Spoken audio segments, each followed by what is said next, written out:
C'est vraiment déplorable. Un grand pays comme la République démocratique du Congo, avec tous les atouts qu'elle rassemble, incapable de s'organiser. Ses frontières sont à la merci des étrangers. Son peuple est à la merci de tout le monde. Écoutons les témoignages d'un habitant de l'Est du pays, ainsi que M. Tessaïris Mampio. Bon, je dirais que la sécurité à l'est de la RDC n'est rien autre que l'insécurité. Parce que ce que vit le peuple de l'Est, ce sont des choses inacceptables. Ce sont des choses qu'on n'aurait pas souhaité dans un pays indépendant. Nous voyons que les frontières de l'Est et de la RDC, moi je peux qualifier, ce sont des frontières qui sont devenues en danger pour le pays. Parce que ce sont des portes d'entrée de toutes les rébellions possibles de la partie Est de la RDC. Euh, Quand vous voyez des rébellions qui ont existé, lorsque une rébellion prend fin, on cherche asile toujours dans un pays à l'est de la RDC, c'est-à-dire de là où le chef de milice est venu, c'est là où il prendra encore fuite. Une manière de montrer à des personnes qui ne comprennent pas que je suis venu de quelque part et je dois rentrer. Si tu étais un fils digne du pays et qui veut vraiment l'épanouissement du pays, tu n'allais pas s'aimer la terreur dans le pays et après prendre la fuite à l'extérieur pour effacer tes traces.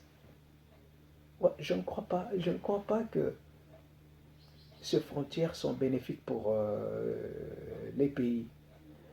Si ça dépendait que de moi, j'aurais souhaité que ces frontières soient fermées jusqu'à mettre de l'ordre dans le pays et après réouvrir ces frontières. Il y a un autre point, ce sont les multinationaux. Nous savons que ces gens n'œuvrent pas seuls. Ils sont soutenus par les multinationaux. Et au-delà des multinationaux, il y a des fils du pays qui font aussi partie de ces groupes qui créent l'insécurité à l'Est à cause des pots de vent qu'ils reçoivent, à cause des enrichissements illicites qu'ils font. Nous savons qu'ils s'étapent de l'argent pour être au service de multinationaux. Mais ce qui est marrant, c'est quoi? Après avoir reçu cet argent, ils prennent la fuite de là où encore on va les traquer et les remettre dans ce qu'on appelle ces pays. Je ne sais pas si c'est une prison digne pour juger les hommes noirs, mais ça aussi c'est une autre forme de la colonisation. Je n'ai jamais entendu un homme blanc qui est jugé dans ces soi-disant ces pays. Bon, je ne sais pas, l'homme noir jusqu'à quand il va quitter cette enveloppe, ou bien qui va enlever vraiment cette bande qui est sur son œil. Il doit changer sa manière de percevoir les choses.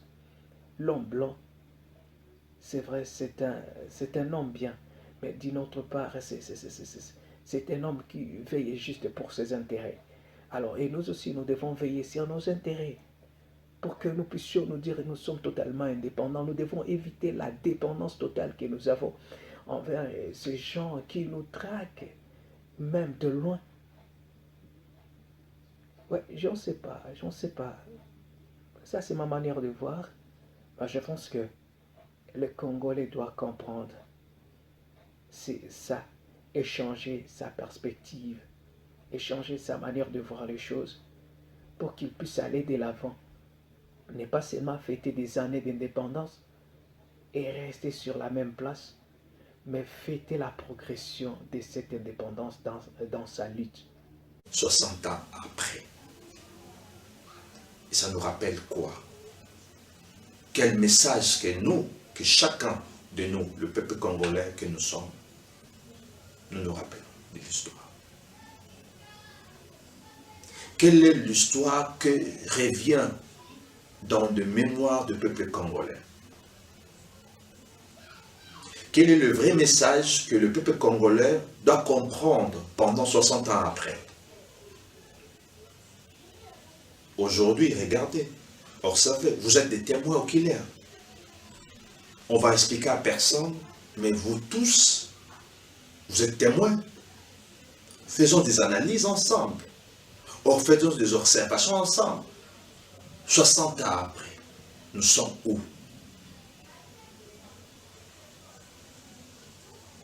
L'indépendance du Congo.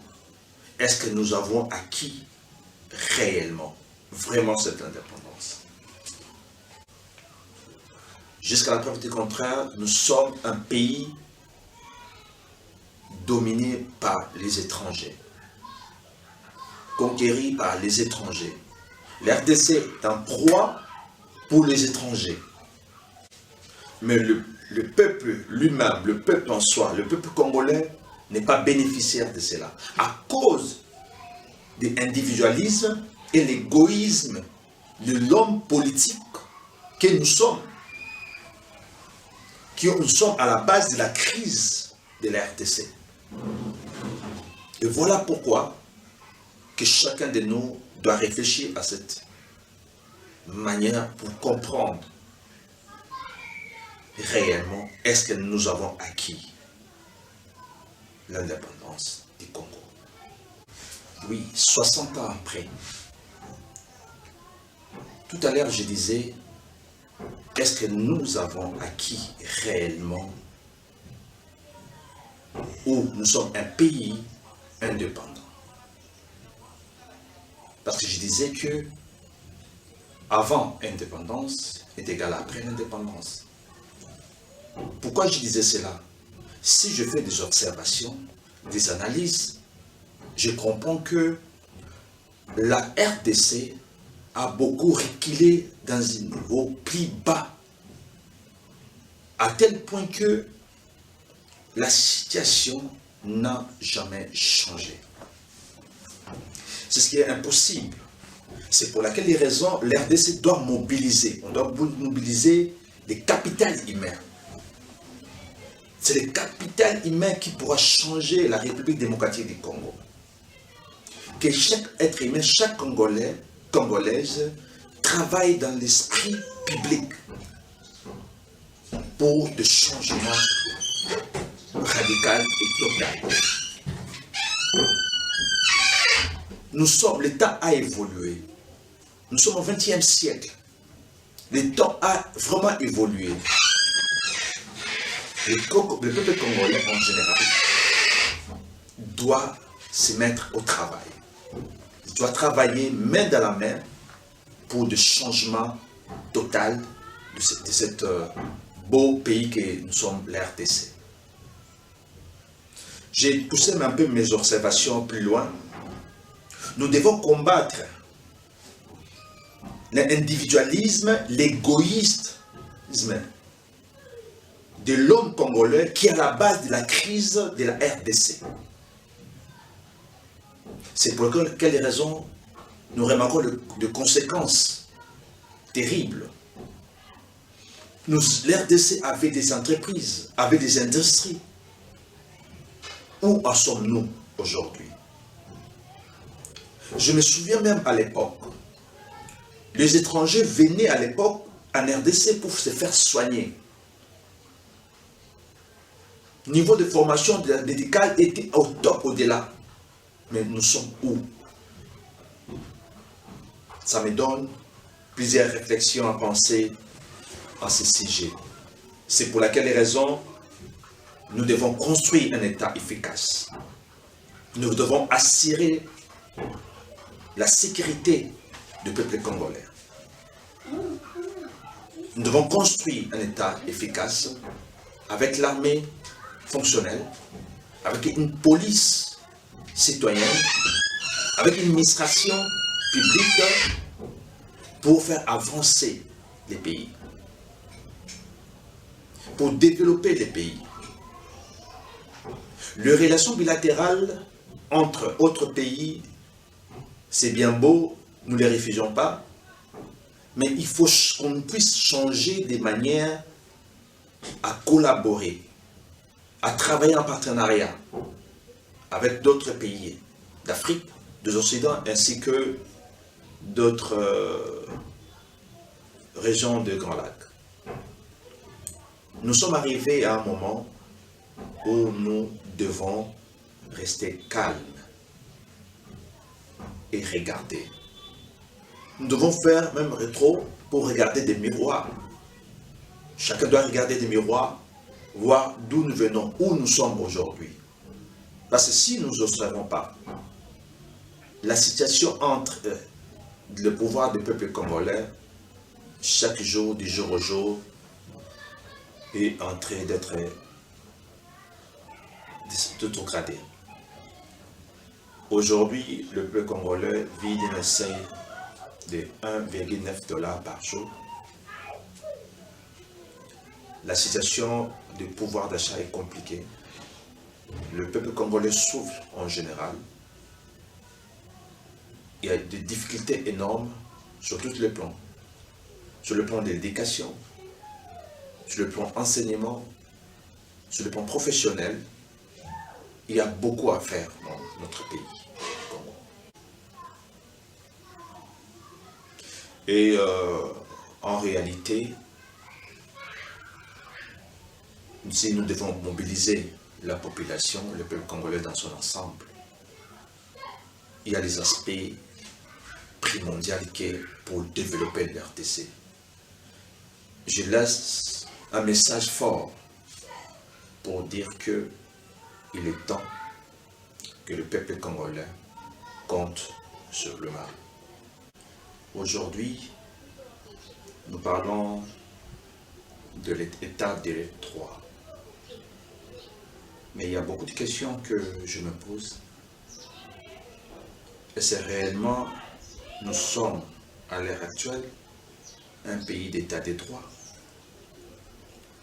Parce que, à mon humble avis, je sais une chose, c'est un simple concept politique, philosophique, état des droits. Aujourd'hui, on peut-il parler d'état des droits? Parce que les systèmes judiciaires de la RDC, où les magistrats sont soumis à des pressions du pouvoir exécutif. Est-ce que là, on peut parler d'un état des droits? Il y a beaucoup d'aspects qui expliquent l'état des droits. Et je suis en train de voir, je suis en train d'observer, je me rends compte que l'RDC, la République démocratique du Congo, est d'être loin d'un état des droits. Nous devons développer, il y a beaucoup de choses que nous devons développer. Ce n'est pas simplement de minerais, de l'or, de cuivre, des uranium, des cobalt, des coltan, non. Il y a pas mal de choses que nous devons développer pour développer notre pays. Avec l'agriculture, l'élevage, nous devons développer. Ce sont là que nous devons développer notre pays. Je demande une prise de conscience au peuple congolais de se mettre ensemble, de se mobiliser avec les dernières énergies pour développer la République démocratique du Congo.